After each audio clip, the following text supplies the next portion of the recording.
Dobar dan. U današnjem videu pokazat ćemo vam kako se vrši presađivanje orhideje, odnosno zamjena supstrata orhideje ili ti zemlje u kojoj orhideja živi.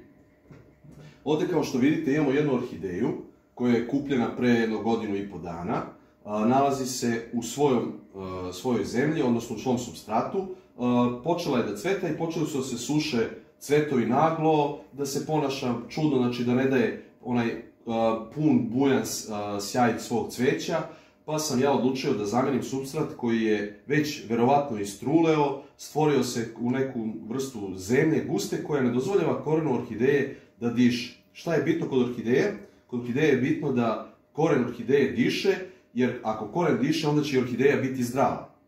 Samim tim orhideja se ne sadi u pravu zemlju, već se sadi u supstrate, a imamo nekoliko vrste supstrata. Ovdje možemo da vidimo supstrat koji sam ja sam napravio, to je ovaj ovdje, objasnit ću vam od čega je, i imamo ovaj supstrat koji je kupovni supstrat koji možete kupiti u prodavnici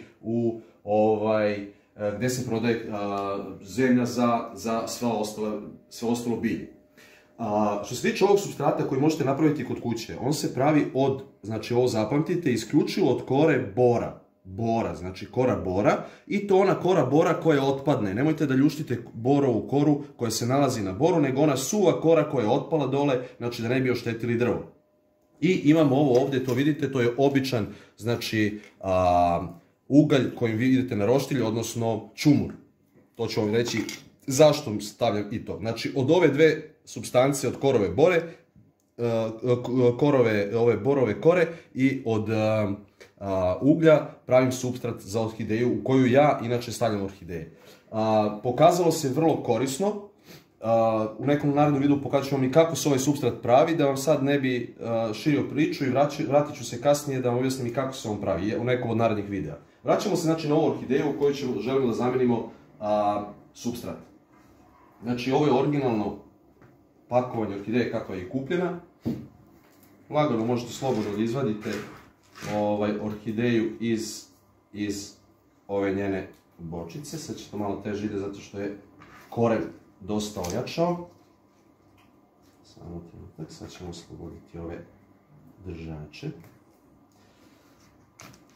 Ovako.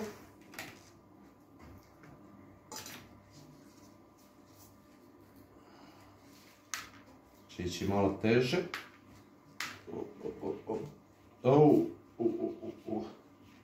Tako reći, baš teško. Sad ćemo da vidimo zato što je koren previše veliki. Opa, evo.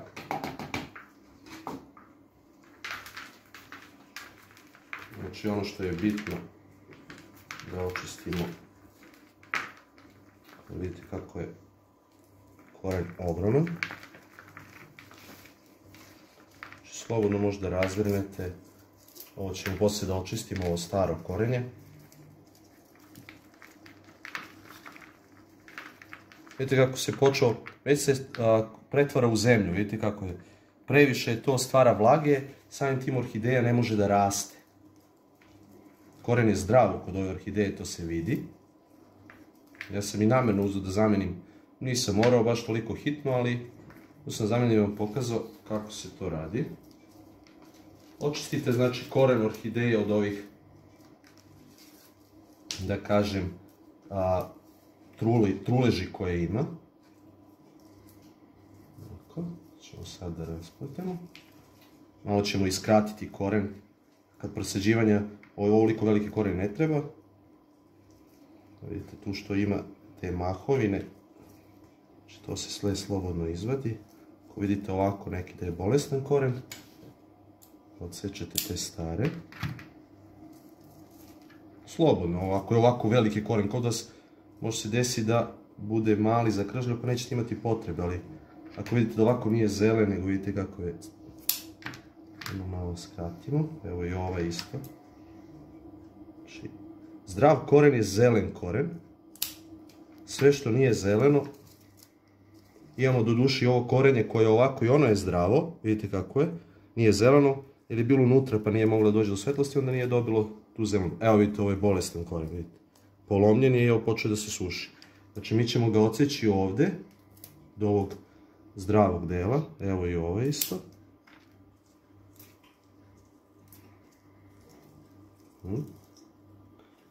Gledamo sada da li ima još negde. Evo vidite, evo ovo isto. Ovo je suv koren. Vidjeli ste. Znači očistimo orhideju od ovih parčadi koje se nisu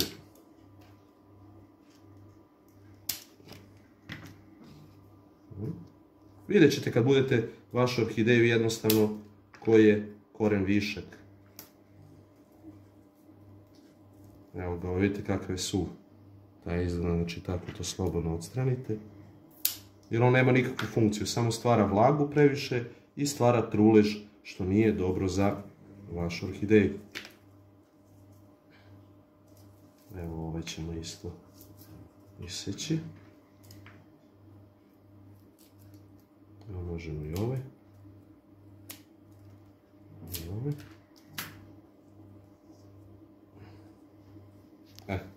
Pošto je ovaj koren previše dugačak, njega ćemo skratiti ovako, evo ovdje.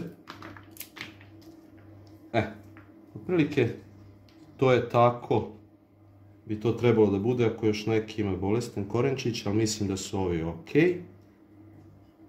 Evo imamo ovdje jedan koji je, vidite, istruleo, njega slobodno možda isečete, on više nije u funkciji.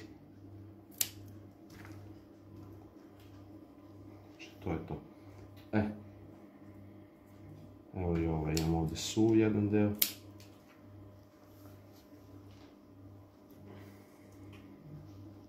To je to, to je to, to je to, to je to.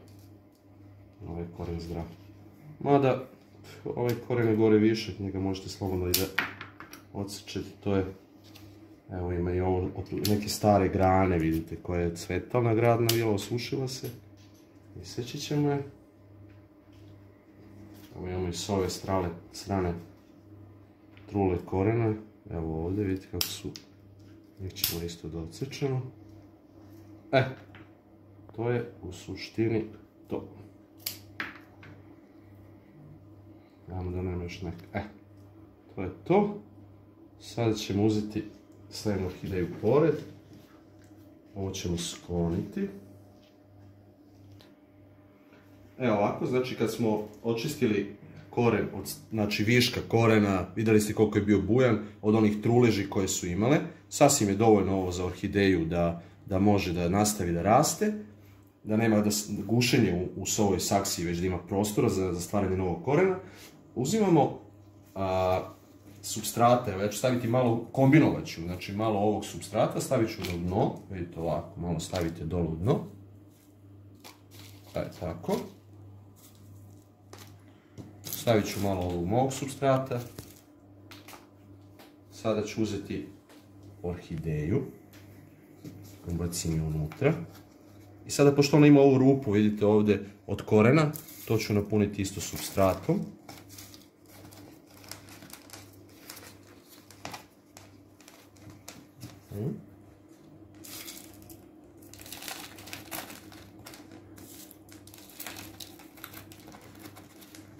Znači, bitno je da ubacite malo i ovog uglja slobodno.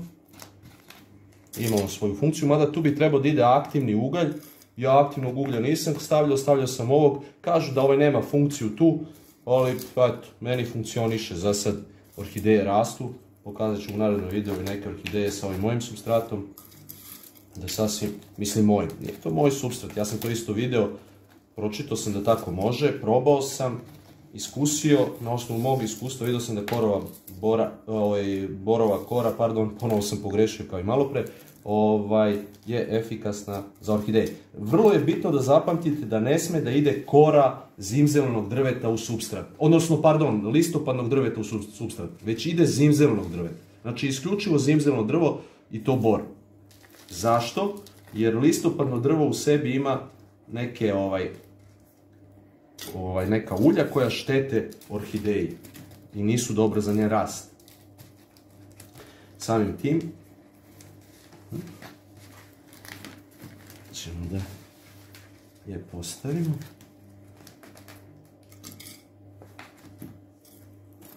Jedna velika orhideja koja je jaka, ne da se. Stavit ćemo sad malo i ovog supstrata. bitno je da nemojte ni previše jako da pritiskate, ali ne trebate ni previše nežno. Nije baš ona toliko nežna biljka kao što izgleda. Traži neke svoje uslove tokom rasta, ali vrlo se lako regeneriše. To je ono izrazito za sve orhideje, da se lako prilagođavaju surovim uslovima u kojima rastu. A zašto su surovi uslovi? Pa orhideje rastu na drvetu. Zato ja kažem surovi uslovi. Nemaju zemlju, nego je jednostavno koren orhideje, ulazi u koren drugog drveta, od koga se hrani i od gdje uzima vlagu i tako dalje. Odnosno u pukotine, bolje rečeno, tog drveta. To je to. Znači, sad ćemo još malo ovo da uglavimo s ove strane, vidimo da se orhideja malo pomera. Što krupnije, to bolje.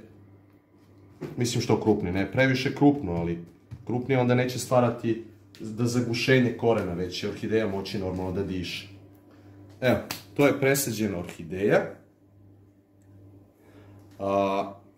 Nakon presađivane orhideje, obavezno zalivanje orhideje. Zalivanje orhideje, verovatno znate kako se orhideja zaliva, a ako ne znate, u nekom narednom videu pokazat ću vam zalivanje orhideje. A možda baš odmah sljedeće. Hvala vam na gledanju, sve najbolje i prijatno!